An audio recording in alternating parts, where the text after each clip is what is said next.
Continuing on with review lesson 2, you can see I'm starting at number 17. So two lines are parallel if, when cut by a transversal, the two interior angles on the same side of the transversal are equal or supplementary. Okay, so I'm going to draw my two parallel lines. I'm going to draw my transversal. So we're going to look at this angle and we're going to look at this angle. What do I know about these two angles? Well, part of the definition of consecutive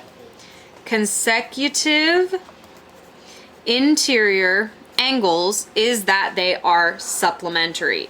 Now, obviously, if it bisects them at a right angle, they could be equal, but the more proper answer here is to say they have to be supplementary, because they don't always have to be equal, but they always have to be supplementary. Okay, from a point 4 inches from a circle whose radius is 6 inches, a line is drawn to the circle. If the length of this line is 8, then the line must be a secant or a tangent. So I'm going to draw my circle. I'm going to draw my radius. So my radius is 6 inches, and then this is 4 inches. I know, it does not quite look it. And then I'm going to draw a line here that is 8 inches. So one way of checking this is we can actually try and set this up and see if it is, so I drew it as a tangent, but we need to see if it's a tangent or if it ends up being a secant. So what I am going to do here is, I'm going to show you one quick way to do this. So I'm going to look here. 6 plus 4 gives me this total side is 10. If it's a tangent, it means that my hypotenuse has to be greater than this side. Because 10 is greater than 8, it has to be a secant, because it can't be a tangent at that point. Okay? So this is a secant. Although, wait, wouldn't my right angle be? Anyways, so yeah, it's a secant. Okay, the radius of the inscribed/circumscribed circle of an equilateral triangle is two-thirds or 1/3 of the altitude. So, circle of an equilateral triangle. So I'm going to draw an equilateral triangle. Okay, and I am drawing,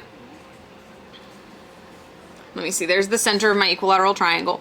So if I've got my radius, which goes out to the point, so if I do this, it's inside. So here we have two different answers. So if it's inscribed, my answer is 1/3. If it's circumscribed, my answer is 2/3. Now my reasoning for that is, if you have an equilateral triangle and you've got the center, the radius goes out to the vertex. This is 2/3 and this is 1/3.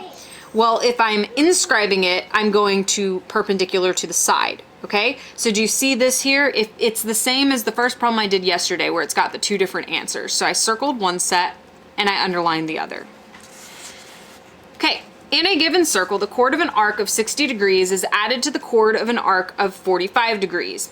It gives a sum equal to, greater than, or less than a chord of an arc of 105. So it's in the same circle, so it's in a given circle. So what I'm going to do is I'm going to do 45 plus 60. I'm going to find out that that is 105 degrees. Well, since this equals this, their chords are going to be equal. So because those are equal, their chords are going to be equal. Okay. Two more problems on the back.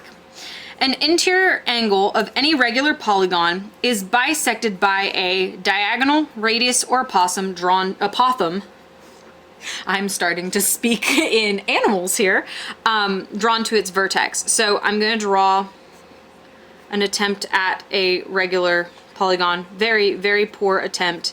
There you go. But you get the idea. So it's talking about the interior angles. So right here, if I were to bisect that, is this a diagonal, a radius, or an apothem? Well, the diagonals go from one angle to another, so it's not a diagonal. The apothems meet perpendicular to the side, so our only option left is the radius, because the radius of the circle goes from the center to the vertex of the regular polygon. That was the definition when we were talking about regular polygons.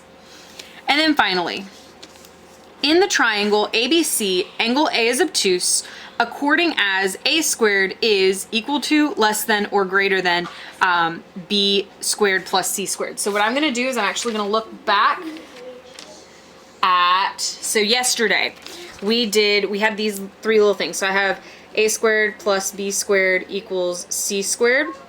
And then that's a right.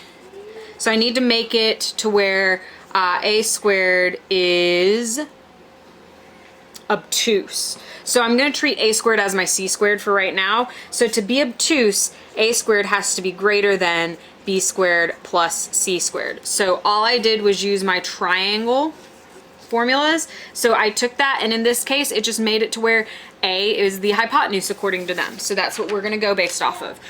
They are allowed to do that. We can change and say that a is the angle we're focusing on here. Okay, tomorrow we are going to start review lesson 3, so I hope you guys are ready.